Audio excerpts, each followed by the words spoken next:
Hello everyone, I am Prerna and welcome to your channel YouTube सहेली।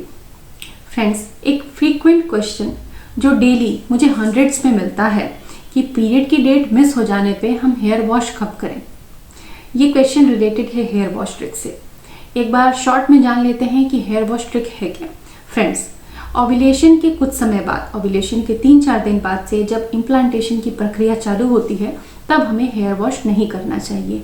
ये पूरी तरह से साइंटिफिक है, लॉजिकल है और प्रैक्टिकल है, क्योंकि हेयर वॉश ट्रिक को फॉलो करके बहुत सारी महिलाओं ने कंसीव किया है।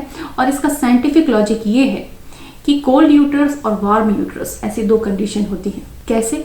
अगर महिला का यूट्रस कोल्ड होता है तो इम्प्लांटेशन सक्सेस नहीं हो पाता।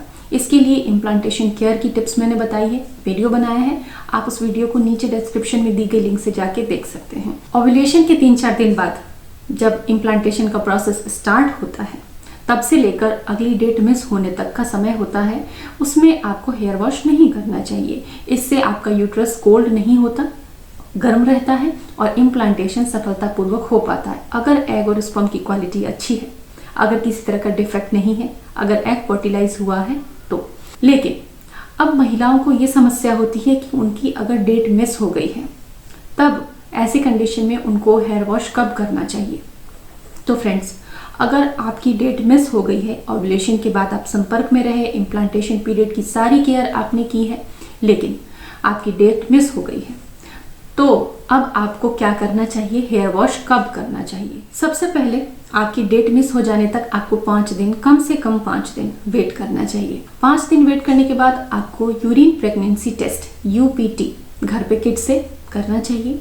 किट में क्या रिजल्ट आता है ये निर्धारित करेगा कि आपको टेस्ट कब करना है। अगर किट में हल्की गुलाबी लाइन आती है, यानी कि दूसरी लाइन बहुत हल्की गुलाबी आती है, तो ये दर्शाती है कि आप प्रेग्नेंट हो चुकी हैं, लेकिन अभी हार्मोन्स का स्तर नहीं बढ़ा है पूरी तरह से, तो आपको 1 हफ्ते 5 से 7 दिन और वेट करना चाहिए, जब तक कि पूरी तरह से हार्मोन्स का लेवल ना आ जाए। और 5 से 7 दिन बाद आपको टेस्ट को रिपीट करना चाहिए।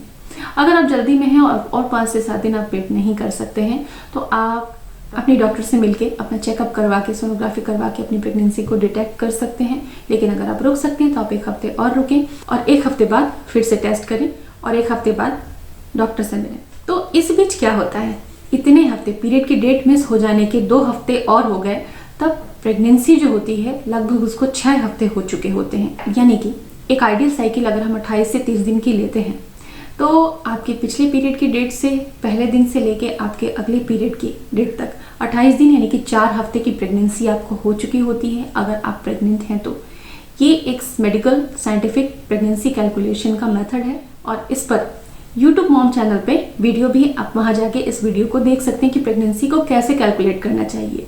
तो इस तरह पीरियड की डेट तक आपके प्रेगनेंसी को 4 हफ्ते हो चुके होते हैं। डेट मिस हो जाने के 1 हफ्ते बाद 5 हफ्ता और उसके 1 हफ्ते बीत जाने के बाद 6 हफ्ता, और 6 हफ्ते तक महिला को गर्भधारण हो गया है तो 6ठे हफ्ते हार्ट बीट आने की संभावना होती है। 6ठे से 10 हफ्ते के बीच में हार्ट बीट आ जाती है। तो जब हार्ट बीट आ जाती है, 6 हफ्ते के इंतजार आपको जरूर करना चाहिए अगर आपका टेस्ट पॉजिटिव है। लेकिन अगर आपका टेस्ट पॉजिटिव नहीं है, आपको प्रेगनेंसी के कोई भी पॉजिटिव साइन नहीं है डेट मिस होने के 1 हफ्ते बाद भी, तब ऐसी कंडीशन में आप चाहें तो डॉक्टर की सलाह ले सकती हैं, अपनी पूरी जांच करवा लें। और अगर प्रेगनेंसी नहीं है तो आप हेयर वॉश कर सकती हैं। और अगर प्रेगनेंसी है तो आपको हार्ट बीट आने तक का वेट करना चाहिए। पहली सोनोग्राफी 6 हफ्ते के बाद की जाती है। पहली सोनोग्राफी आप करवाएं, अगर आपको हार्ट बीट दिख जाती है तो उसके बाद आप हेयर वॉश कर सकते हैं। फ्रेंड्स, ये है हेयर वॉश ट्रिक को फॉलो करने का पूरा तरीका।